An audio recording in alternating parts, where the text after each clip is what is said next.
I'm Wesley, and for history's sake, we need to talk about the tobacco industry's war on the truth. So imagine it's January 1968.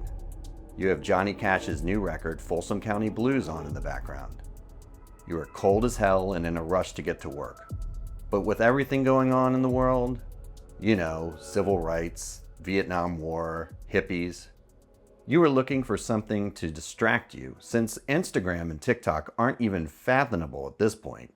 So obviously you pick up your copy of True Magazine to get your mind off things. They've got sports, adventure, that kind of thing. And best of all, they stood out by promising readers that every single article was completely factual and true. And on this day of all days, you land on a piece with a headline, "To smoke or not to smoke? That is still the question." That's weird. The writer is Stanley Frank. He's not a doctor. He's a dude that writes about baseball. Why is he writing about smoking? But hey, it's True Magazine. It's in the name. What they publish is true. Except, we have the knowledge of time to know that Stanley Frank was on the tobacco industry's payroll. And here's the thing. The industry never thought that this information would come to light. But in 1998, after 46 states sued the tobacco companies to recover healthcare costs, the settlement forced them to hand over their internal documents. Tens of millions of pages. That's how we know. One of the documents they found was an internal memo from J.V. Blalock. I don't know if I'm saying that right. Director of Public Relations at Brown and Williamson Tobacco, dated March 28, 1967. The memo lays it out.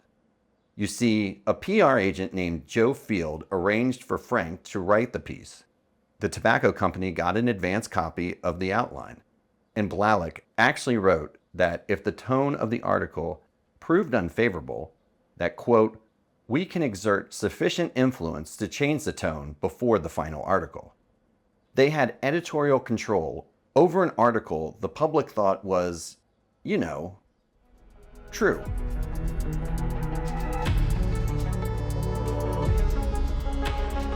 So the article ran, no disclosure, no note saying this writer was paid by the industry whose product it's defending. Nothing.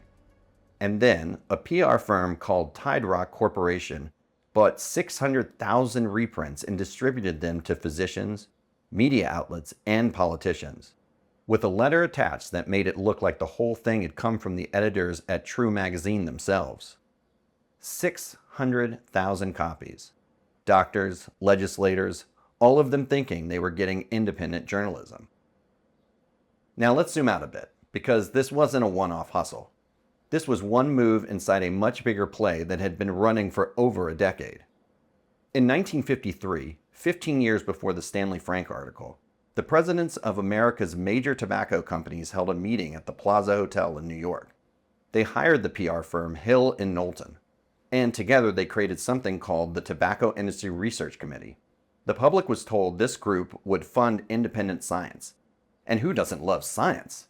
We all want the facts, right? We can handle it, right? But in a plot twist so obvious it was written for a kids' show, another internal memo from Ernst Peoples, vice president and general counsel at Brown and Williamson, described the whole operation as a public relations gesture. The research existed to keep the scientific question technically, quote, open, to groom expert witnesses for lawsuits, to give the industry and I'm paraphrasing here, a respectable stand to take in public. They bought and brought doctors to testify before Congress that the charges against tobacco were unproven, or at least questionable. Well played by the tobacco industry, but for the public, pretty messed up.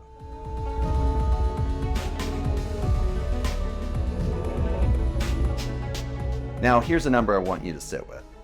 In 1954, just 1 year after the Plaza Hotel meeting, a magazine that accepted tobacco advertising was 38% less likely to publish an article about the health risks of smoking.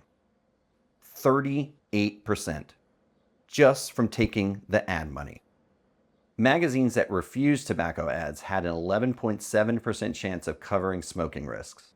Magazines that took the ads, 5%. And even then, the framing usually implied the science was still up for debate. And this wasn't subtle. After cigarette ads got banned from TV in 1971, the tobacco industry just moved their money into print. Time, Newsweek, Rolling Stone, Sports Illustrated, all of them took the ads, and all of them stopped covering what cigarettes were doing to people. Editorial coverage of smoking health risks basically disappeared from their pages. The 1989 Surgeon General's report put it plainly. Writers, editors, and publishers described numerous instances of censorship tied directly to not wanting to lose cigarette advertisers. You follow the money, you find the silence. We in society talk a lot about media literacy all the time. It's a hot topic these days. I mean, if only we could properly teach media literacy, it would solve all the problems of misinformation and such. This problem is readers not being critical enough. Check your sources, bro. Don't share without reading, man. Think before you click. And sure, that stuff definitely matters. But that framing puts the weight on you. On us, the readers, the consumers, regular people with jobs and families, and maybe just 15 minutes to figure out what the hell is going on, what's even true. This tobacco story is a reminder that the failure wasn't happening on our end. It was happening upstream, inside editorial meetings, in agreements between publishers and advertisers that never got printed anywhere. We are raised, or at least I was, to trust the news. And trusting them blindly has been a mistake that took me years to break. And this is just one example of why we should look on the media with a questioning glance, as much as we do our politicians, of all stripes. You see, the tobacco industry has figured out something that other industries have noticed since. You can manufacture scientific controversy. You can purchase editorial silence. You can delay accountability by years, decades even, if you're willing to spend the money and play the long game. The historical complicity between cash-strapped publishers and corporate ad buyers is not a thing of the past. The financial pressure that made editors kill smoking stories in 1968 still exists today. Fortunately, these tobacco memos didn't stay secret. The lessons got out. Unfortunately, other industries read the same memos and nothing is stopping them from doing the same thing.